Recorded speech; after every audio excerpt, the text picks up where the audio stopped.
Well, good afternoon. From a news perspective, I think we've hit the timing button well here. We're in between March Madness, so let's fill it up with a little football today. We'll begin with really where we are coming off of the 2012 season, and that is the first stage of building our football team in 2013 happened 2 weeks after the national championship game. And that was weight training and conditioning. So that's the applicable time for our team to not only get bigger, faster, stronger, all the things that you know, but it now starts to begin a new group of players, a new football team.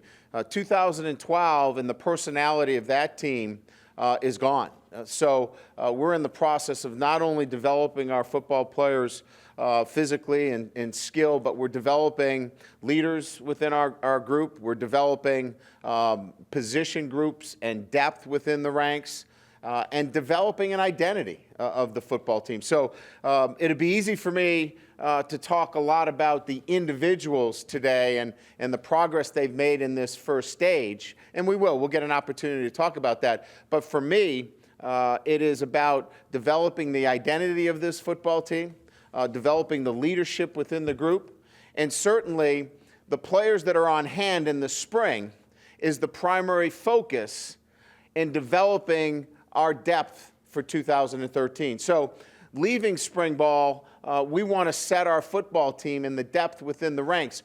This is not about, well, we know we've got a number of young men coming in the fall. They're at this position. They come in and they fill in at the back of the line.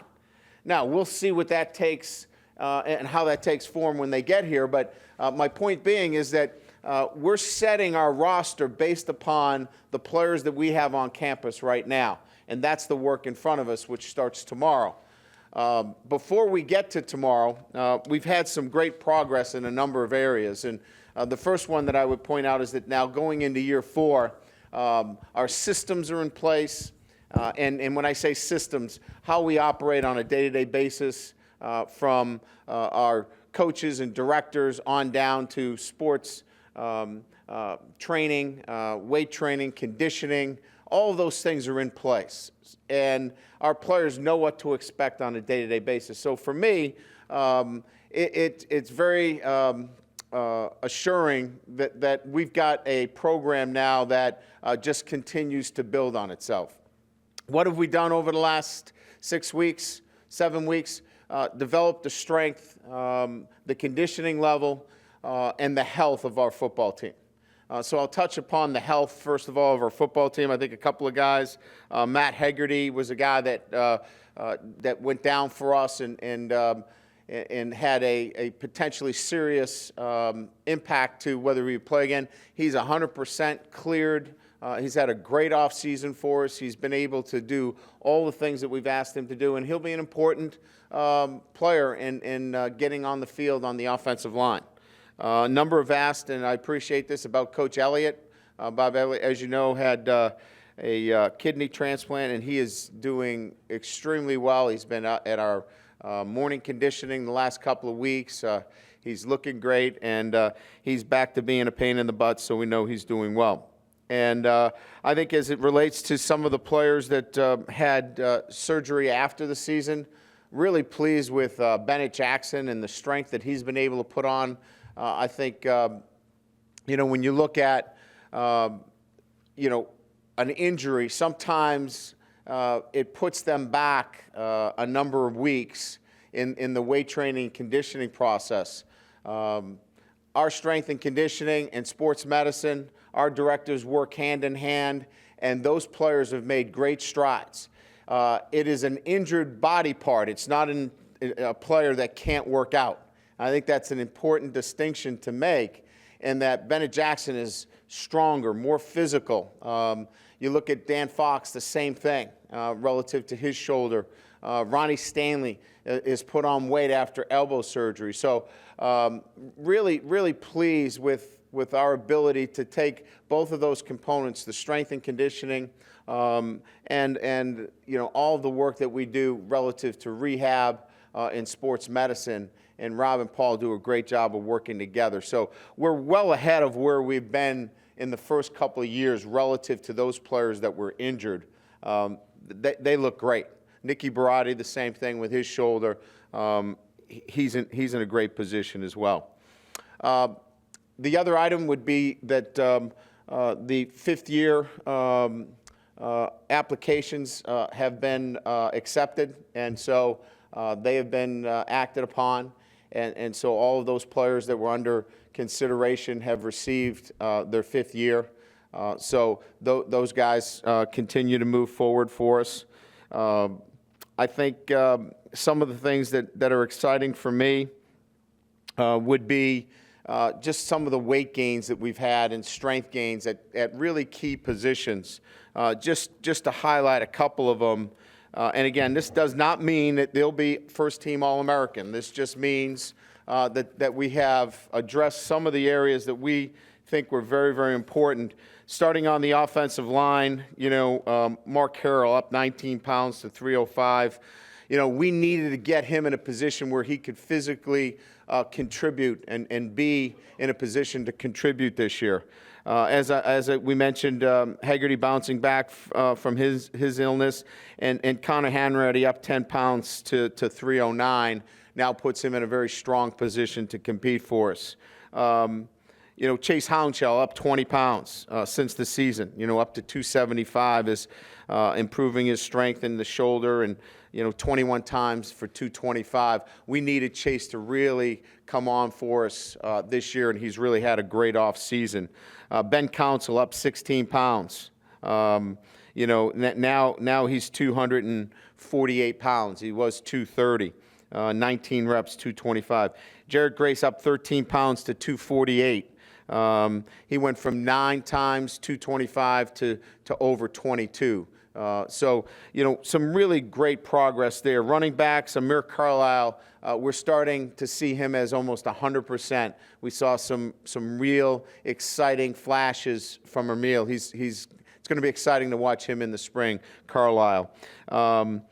George Atkinson, probably, the most pleasing thing with George, he sees his opportunity and he seized it. He's up 11 pounds to 217 pounds, and he's maintained that weight. And a good litmus test for us is spring break.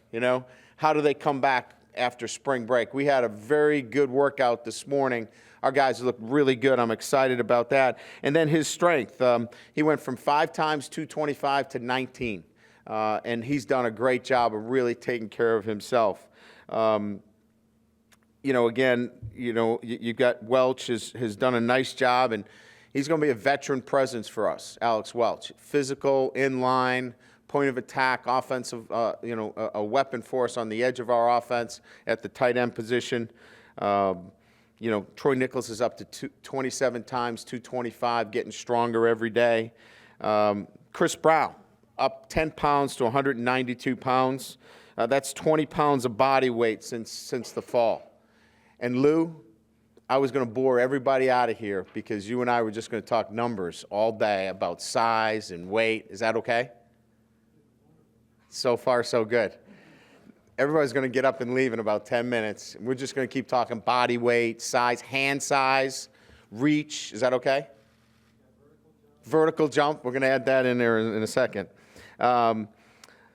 Low Wood coming back healthy, 14 pounds of muscle when he was injured. Again, all of these guys are up across the board, and it's the process of the physical development within our program going into the 4th year where these guys are getting stronger physically, and a lot of that work now is starting to show itself. So that first stage of developing our players to get stronger, to be in great physical condition, and then to have 18 first-year performers, guys in their first season of competition, 18 of them got their chance to be on the sideline or in the game in a national championship game. That boomerang effect is huge, that they got a chance to see what it's like. So you've got guys that are really building themselves, developing physically. You've got your entire room knows what it looks like and how to get there. They've already done it in the regular season. So all those things are in place now as we move into spring ball. And then, of course, spring ball will be setting the roster. I want to leave spring ball knowing what we have. I want to know the identity of our football team. I want to be able to know where the leadership group is coming from, and I want to know what the depth looks like. You know, this is not going to be about going through the spring ball and saying, well, you got this kid coming in the fall. Those guys will fill in the ranks when they come in the fall. And if they're that good, then they'll move up the ranks. But we're going to set our football team through the spring and compete and set our roster accordingly. Those were some of the things that I wanted to kind of get out first and foremost relative to the 2013 football team. So it was a bit long, but I thought it was a good place to start. That way we can open it up to any questions.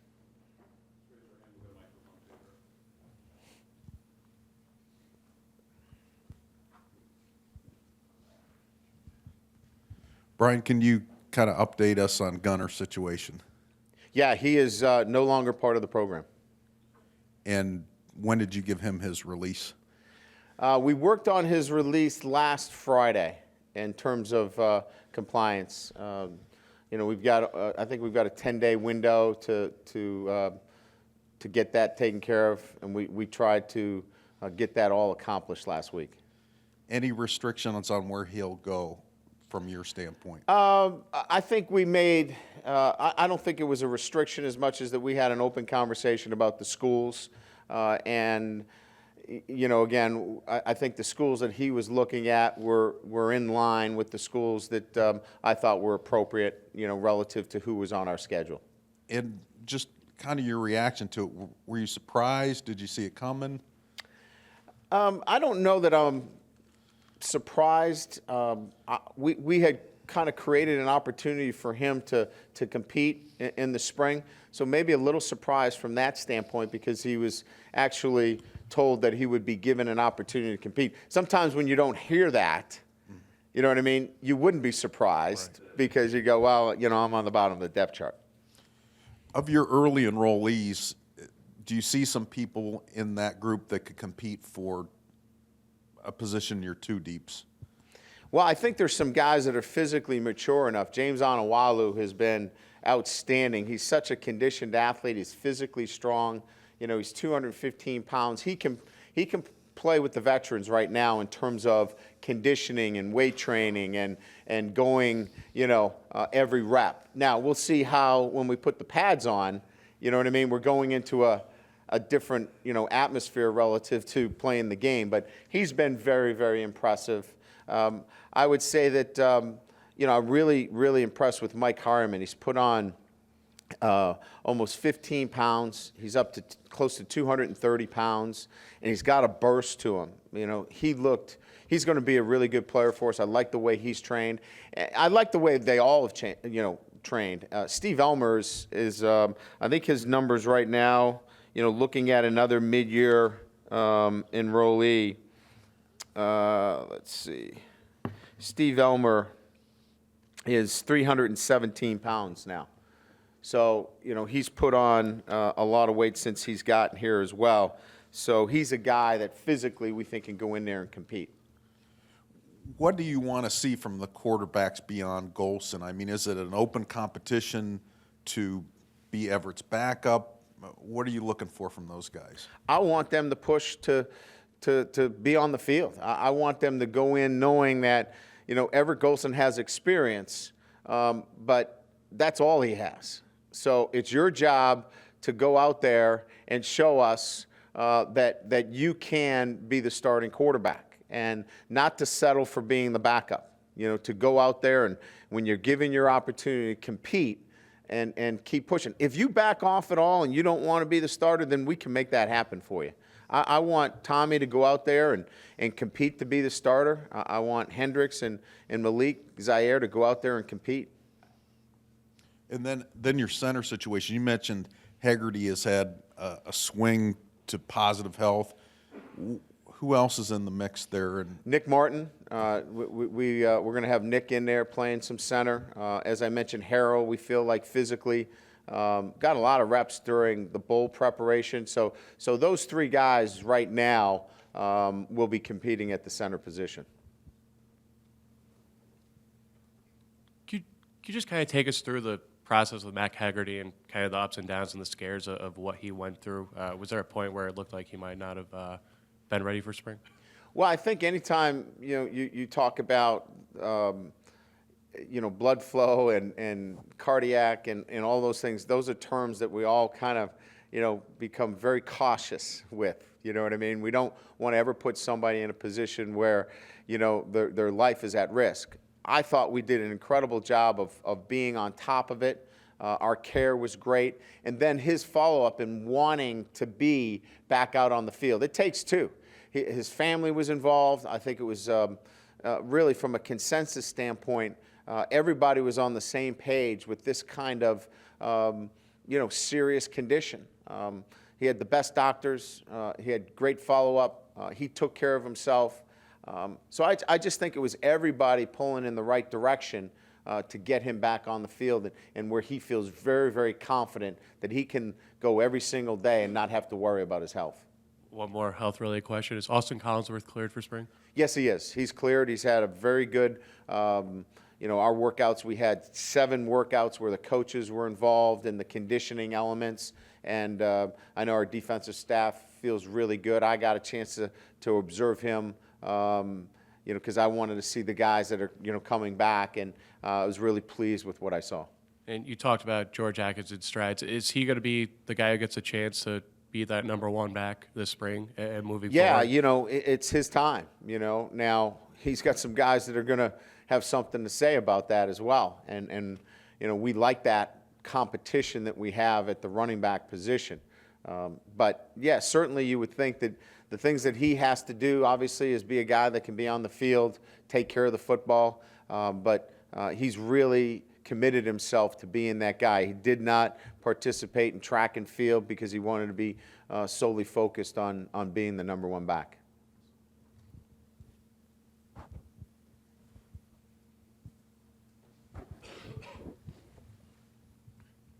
Coach, did you have to do any form of, repair with your relationship with your players at all after your interviewing with the Eagles and that whole situation? Did you have to have multiple conversations with those guys, and how did that all pan out? They don't like me very much anyway, so there was really very little.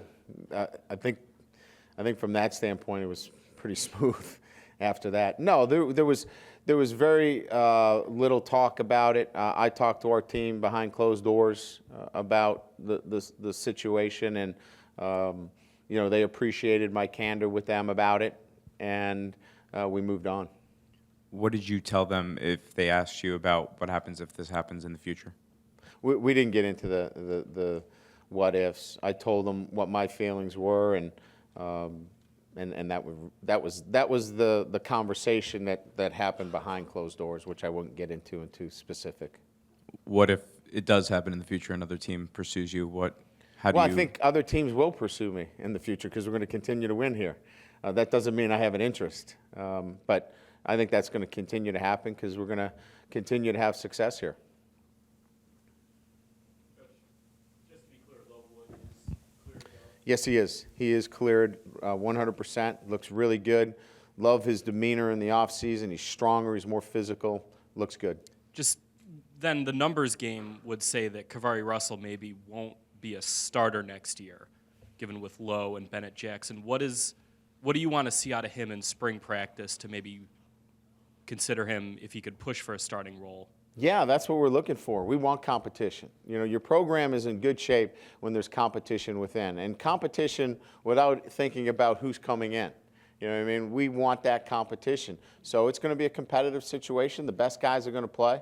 We'll choose the right 11. But keep in mind, we also have to go through the spring and find the Matthias Farleys. We've got to find those guys that are going to step in and be key players for us during the season. So you can never have enough of those guys. We welcome that. That's part of our job as coaches, is to recruit so there is competition amongst the ranks. We didn't have much of it, as you know. Now we're excited that we're gaining more and more competition. Jaylen Brown is up to 206, 207 pounds. He's another guy that's going to be given an opportunity. So it's going to be exciting to watch how that pans out in the back end. And will Jarrett Grace be given the first shot at the Mike position? Yeah, again, I think the way we set things, here, and we've done it, there isn't a depth chart. You don't walk into the locker room and see a depth chart. Does the first group have to go out? Yes. But I think when you talk about the spring, especially when you're coming in and taking over for somebody like Manti, we're going to get the best guys on the field. Certainly, he's got some experience at the position. It would not surprise me that he becomes a key player for us.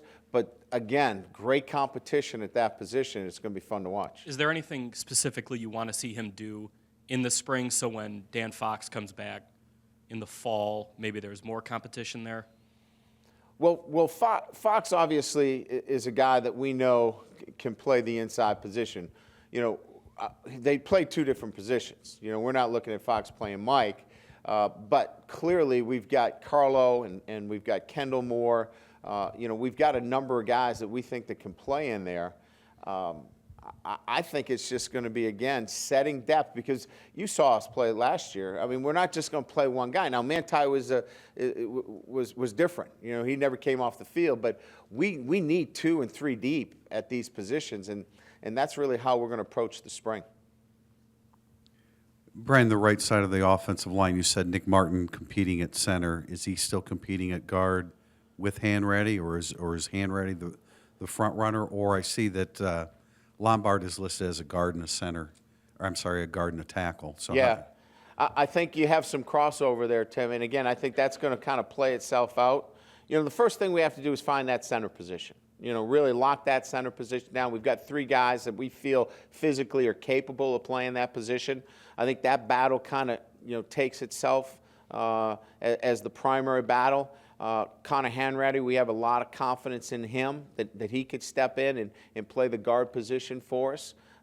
And then that gives us some flexibility that if we feel like maybe one of the other 2 guys that it doesn't stick at center can kick over to guard. So I think you find the center first, and then the rest kind of takes care of itself. Lombard could kick down. Maybe Stanley's the right tackle. Maybe Elmer. There's great competition there. We just got to sort out the center position. Once we sort that out, I think the rest kind of moves in line from there.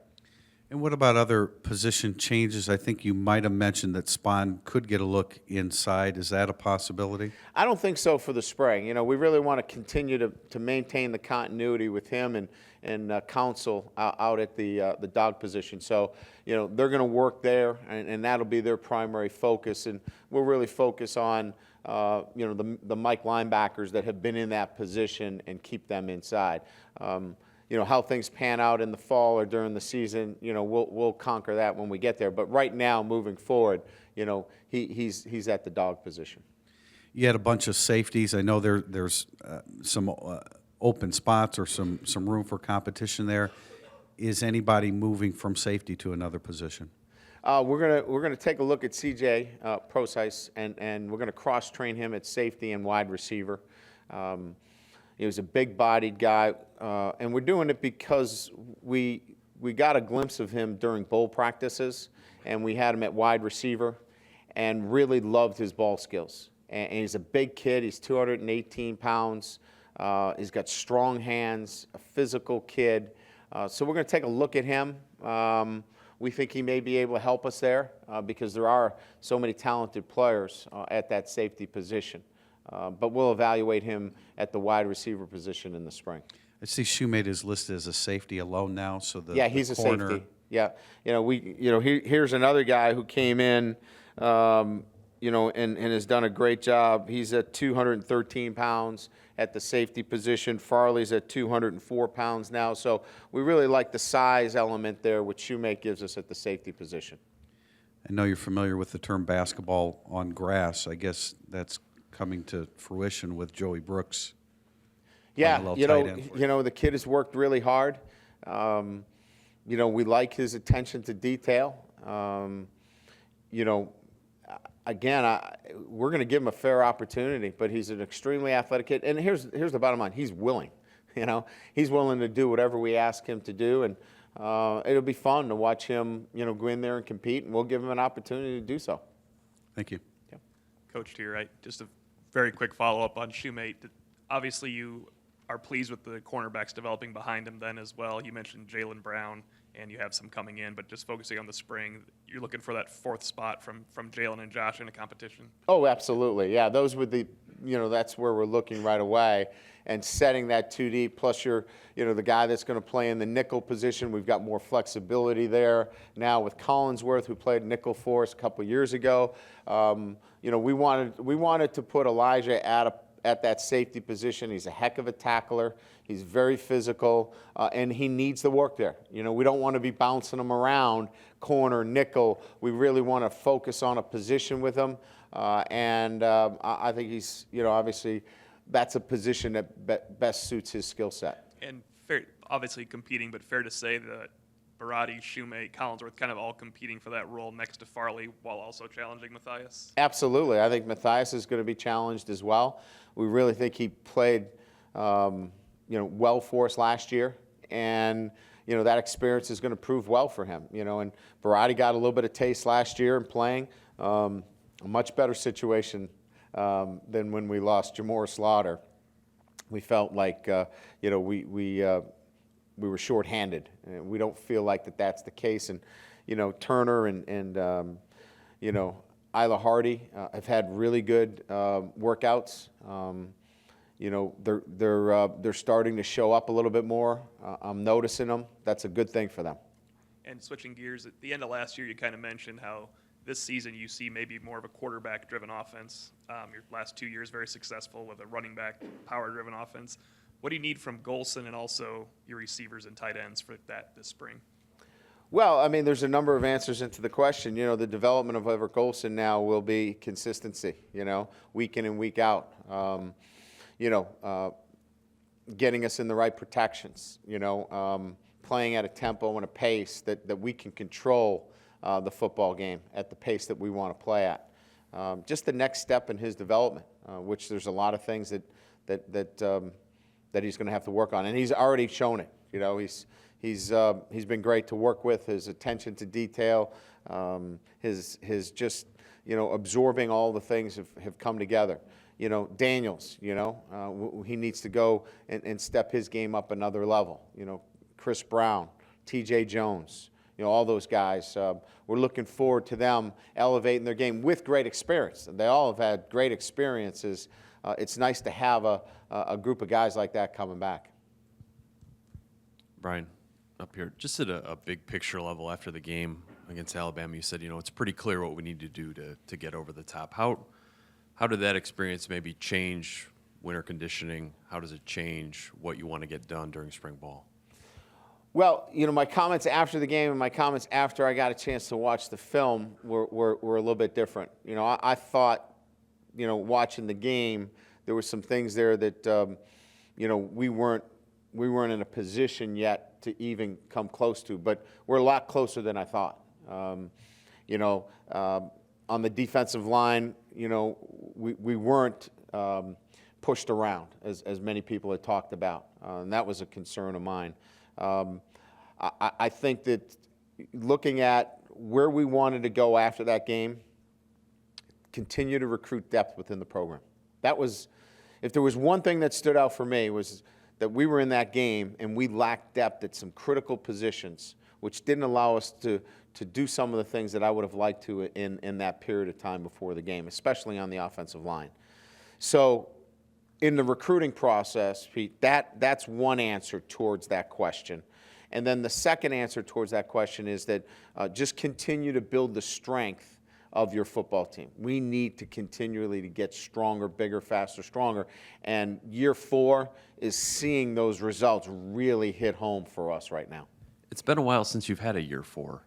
It's been a long time. So I'm just kind of. I like 4s and 8s and 12s. Those are really good years too.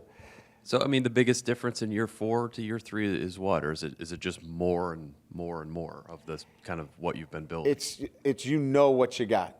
You know what I mean? You don't come in or going, all right, if this happens, you really know what you have, and you can really identify the things you need to work on.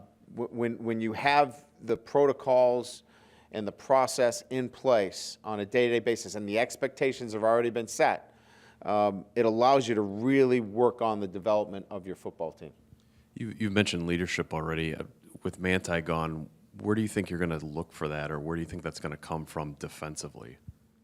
Well, I think it's starting to show itself in a number of different areas, which is really good to see from my standpoint. I'll give you a couple examples. Low Wood, has been terrific in terms of leadership. Jarrett Grace has been terrific in terms of leadership, and hearing him. Tyler Stockton, who, obviously didn't play much for us, is a leader, even though he's not on the field. Now, obviously sometimes you want that guy that's on the field as well. But we're seeing just guys are starting to understand what it takes to be a leader. And you can say leadership all you want, but what does that mean? It means holding others accountable. And we're starting to see that on a day-to-day basis. It's still work in progress for us, but I like what I'm starting to hear out there. We're hearing people speak up. We're hearing people take that level of accountability and run with it.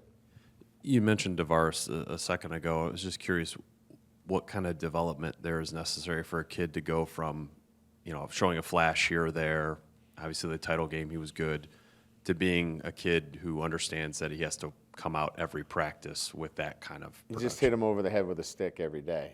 I mean, really. I mean, this is just a matter of him deciding that he's going to do it. He's capable of doing it. He wants to do it. We have to show him how to do it every single day. And he knows he's the guy in the mix that's got to step up and be that guy. And sometimes it's just a matter of maturation. He understands what we want from him because we think he can be great. But he's got to move his game up to get there. And that's, that's a process that we're working on with him. And we've seen some good early signs. I would be surprised if he didn't have a great spring. And just lastly, you mentioned Alex Welch a little bit earlier. I'm just kind of curious, physically, where he is, about, 7 months removed from ACL. Yeah, moving very well. In terms of his size, he's 246 pounds. So your tight ends are 246. Koyak is at 261. Nicholas is at 259. Harriman is at 222, and Brooks is at 222. So, we're getting the kind of guys that can go in there and physically hold their own at that position. And, he's a really accomplished pass catcher, too. I mean, he can catch the football. He's got really good hands. And, I remember him at Elder High School when I was at Cincinnati. I mean, I really thought he was one of the, best tight ends in terms of catching the football. Now he's got some size to him. And is just his conditioning, is that all the way caught up, or is that more of a, something that's going to stretch this summer to come all the way back from an ACL? I haven't seen the signs of him being fatigued and not being able to finish some of the real difficult workouts that we've had. Brian, back to your right. When you look back to the leadership a little bit, when you look at Everett now, year 2 as a starter, how is that dynamic different for him now compared to being that first-year guy as a freshman last year? Yeah, he's stepping out front. He's leading, workouts with the players when the coaches can't be there, whether it be one-on-one or 7-on-7. He's active in meetings. He sits in that chair right over there, and he's at the edge of the chair. He's, you know what I mean? It's a guy that has been the starter at Notre Dame and understands what goes along with that. And so across the board, this is a different young man because he's been in it, and he knows what it looks like now. And so every single day we see a step up. He's excited. He can't wait, to start tomorrow and get the offense rolling. And then you personally, I guess, you talked about last year with the A team and starting all that stuff. Kind of, I guess, remade yourself a little bit. Is it just sort of more subtle tweaks now when you look at all this different leadership that you've got coming in this year? Well, I think each year I've had different groups. This team's different than last year's team. So, you have different personalities. And so I think every year you have to change the way, you address the team because it's a different group. Last year I had a lot of guys that clearly understood the way I wanted them to do things. This year, it seems to be a similar situation where the guys really have a great work ethic. They're starting to understand the things that I need them to do to be successful. Now I have to spend more time with them individually and building that leadership as well as our coaches. So each year it's a little bit different. I don't think you can be the same every single year. You have to really play to the strengths of the team. Coach, back over this way. You have all 9 coaches of your staff back for Yes. the first time since you've been here. What does that do for you guys heading into spring, not having to worry about new roles and figuring out those relationships? Well, I think it's first of all, it says a lot about Notre Dame and what a great place it is to work at, because all of these coaches had opportunities and they saw Notre Dame as being the place they wanted to be. I think, from my perspective, it's just a continuity that you love, because everybody knows what to expect. Everybody knows what the expectations are from me, as well as what they need to do to get their players at that next level, because they know them well. They've got, obviously invested a lot of time with them over the last few years. Most of our coaches have got that investment. So it's definitely a plus moving into the 2013 season. And from an offensive philosophy standpoint, last year you guys created a lot of mismatches with Theo and Eifert being able to be hybrid players and that type of thing. You lose both of them. Do you still take that same let's try to get mismatches and formations type of philosophy into this year's offense? No, again, I think that kind of we're going to find out a lot more about that as we go through the spring. As I said, we think we've got some players that can complement the offense across the board. I don't know that we have the kind of singular great players that we had last year. We got a lot of really good players. And I've had great teams that have had good players across the board, and then I've had great teams that had individual players. So I think that's kind of work in progress for us to figure out, and the spring will allow us a better window towards that. Is that maybe one of the top goals or priorities of things you need to figure out this spring? No, I think obviously continue to work on the offensive line. The center position is a key position for us, and getting that settled. And then the development of the quarterback position, continue to look towards that, elevating itself. And then the running back position. I think those are probably in that order, the things that right down the middle, if you will, relative to our offense. Coach, over here. Can you give us an idea of the comfort level you get from Zach Martin and Chris Watt being out there? Well, each year you have a comfort level with certain units. Last year, obviously, when you had a Zeke and Jamoris, you felt great at safety. When you looked at, Theo Riddick, and running back, and, Sear, they had great experience. Eifert. This year, the comfort level is the left side of the offensive line. And then you couple that with, a Lewis Nix and a Stephon Tuitt, Prince Shembo. There's different comfort levels because that you're going to get from those guys. So the left side, and then obviously one player on the right returning in Lombard, that should prove to be, a strong suit for our football team. Brian in the middle. When you lose a game like there we go. When you lose a game like talk about that game, we're in 2013. A game with so much at stake and there's so much invested in it, it can be kind of devastating to a team psyche for a while, but it can also be a motivator. Can you just kind of talk about how you've seen your guys respond in terms of taking the next challenge and trying to build off of that? Well, I think it's unmistakable. When you see it and you're in that environment, you want to get back there because there's no atmosphere like it.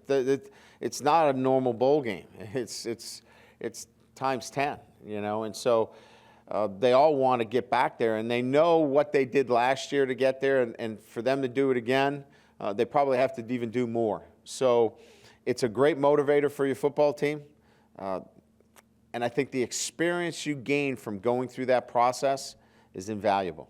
And so both of those working together, the motivation to get back there and then the experience of actually getting to that and knowing what it looks like propels your team. At one point last year, you talked about Everett needing to physically grow, and I think you called it putting on a suit of armor through muscle just to allow him to kind of take the next step in terms of being able to be more versatile running the ball. I hesitate to take you down the height and weight road again, but has he done what you wanted in I that could regard? get all the kickers and punters in here too if you guys would like. He's I think that's one area that I would like him to get better at. He's 188 pounds. I want him playing in that 190 range. 192, 193. He's working at it. He's stronger. There's no question. We'd like him to continue to. That's got to be a big point of emphasis. Take care of the offense, continue to develop as a quarterback, and take care of yourself. Make sure you're eating right. He's a picky eater. We got to get him to eat better.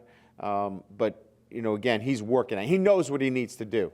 This isn't a message being sent out to Everett. He knows. These are conversations I've had with him. Is that he's got to continue to put on weight and get that coat of armor for the fall. Coach. The kickers, yeah, let me get to them. Let's see. Oh, they're not even on here. Sorry. Oh, man. They're not even on here. I'm leaving then. All right. Burns is up to 250. Can you believe that? Through 12 games last year in the regular season, you had one of the great defenses at Notre Dame over the last 40 years. Yet after the national title game, several of the Alabama players made the comment that maybe what made you so great during the regular season was the downfall also, and they used the word predictable. When you see the tape of that game, do you concur that maybe you were predictable, or is it a balancing act that this is what got you there and you have to continue doing what you were best at? We've got great coaches, and Coach Diaco and his staff are really, really sharp. And first of all, we're going to clearly do what we've done up to that point. However, we learned some things as well. We're always looking to learn. And when you have a long layoff like that, and you have that much time, we're going to look at some things that I think will make our defense even better. And like I said, Coach Diaco is one of those guys that doesn't feel like he's learned everything. He's always analytical. He's always critical. He's always looking to improve. And I think after that game, we learned a lot about where we want to go moving forward. And that's, as I was saying earlier, that's the benefit of playing in that game, is that you really, even though we lost the football game, you can learn a lot from it. Did you concur with that statement that maybe they I just danced around that for like 20 seconds, and you're going to come back at me again? I think we learned a lot about what we need to do and things that we can do to be better. Not just our players, but our entire coaching staff. Is it realistic anymore to have more than 4 scholarship quarterbacks on a roster? Well, it's not something that I've actually thought about, but clearly, kids want to play, especially at the quarterback position, and so at first glance, you would think that 5 might be heavy, in terms of scholarship quarterbacks. So I think it's something that we have internal conversations about relative to what the right mix there is. But for me to be definitive, I think it depends on what year those quarterbacks are. I think if you got a couple of seniors, you might be able to get away with 5. But I think it's really, it's when you're recruiting, what are you looking for when you're recruiting at that position? In other words, there could be some dual threat guys there too. So I don't want to put myself at, hey, I'm never going to get to 5. But that's a lot of quarterbacks, and I think circumstances in terms of class rank, where they are in the class, and whether they're a guy that can maybe play multiple positions, have a lot to say in that as well. Along the defensive line, that's probably going to be viewed as the strength again of the team with the people you have coming back. Depth-wise, though, and with the position vacated by Capron Lewis Moore, that's kind of what's always separated like the SEC from maybe the rest of college football, is the depth along the defensive line. Do you feel that you've put yourself in a position there now where you've become a top program with that? We're getting there. I think there's still work every year on the defensive line. I don't think there's any coach that's going to stand behind this microphone and say, hey, we are so loaded in depth at the defensive line. Everybody feels like there's a hole somewhere. But, I'm just looking at our guys with, Kona Schwenke's a veteran, a veteran established football player on the defensive line. People would love to have him, as a guy that, hasn't started a lot. Here's a guy that can go in and compete right away. We really think a lot of Jerron Jones. He's a 300-pounder that, we think is going to be able to compete for us. you know, I talked earlier about Chase Hounshaw, how important it is for him to step up for us, and he's shown that. He's healthy. He's up over 275. We'd like to get him in that 280 range. He's working towards that. So, as I look at our list with Tuitt and Nix, Springman, I feel pretty good. I think Justin Utupo is going to be able to help us. He lacks a little bit of the size, but he's a tough competitor. He's 4 years into the program. He's very strong. He's up to 281 pounds. I really think that we've got some depth there, and especially guys that haven't played a ton that can definitely contribute to our success. Would you have Sheldon maybe as the top? Yeah, I mean, I think Sheldon Day would be, he's 286, and, he's a guy that's played a lot of valuable minutes for us. So, obviously he's a guy that we expect to step into that position as well. Thank you. Let's check and see if we have any questions from anybody on the telephone. And once again, that is star one to ask a question over the telephone. We'll take a question from Brian Hamilton with Chicago Tribune. Hey, Brian, real quick, doubling back to Gunnar, the conversation you had obviously begged the question of where he might be thinking of transferring to. Can you give us any idea specifically or generally about what he had in mind? Because I don't think anybody's really heard much from him on that. There were a number of nationally, regarded programs across the board, Brian. There were too many for me to even to get into. Some regionally, some national, but a pretty long list, and we gave him, pretty good leeway to find the right, resting place. And you mentioned you weren't surprised. Is there a disappointment there? I mean, his recruitment was obviously somewhat unique, or at least different. You guys worked hard to bring him in. He was obviously a prominent recruit. Is there a disappointment that he wouldn't have tried to plug it out or stick it through a little longer to see where it could go? Sure. I think you never want to see guys, not stay in the program. You don't bring guys in expecting them to transfer. So, there's always a sense from my end that, we wish he would have, given it an opportunity. But, kids make decisions based upon what are important factors to them. And Gunnar and his family felt like it was best for them to pursue other opportunities. So, yeah, I mean, we're coaches, teachers, educators. We want to see guys succeed. Great. Thanks, Brian. Yep. And again, that is star one. And there are no other phone questions. Okay, thanks very much. Well, One more question. Long snapper's size, Tim? You talked about developing the personality and identity of the team. Yes. What exactly do you decide? Do you try to, push a certain personality identity, or do you just lean on them to see what happens? I put them through a number of different opportunities through conditioning, weight training, through practice, to create those opportunities for the team to kind of show itself. We've done some things up to this point, and I've seen some things as to where we're going. Now we'll use the spring ball to find out more about our team, and then we'll use preseason camp. And I think all of those things come together, and they establish the identity of your team. Is there something you saw that maybe last year's team didn't have that you want to make sure this team does have? No, I liked our football team and the way we competed.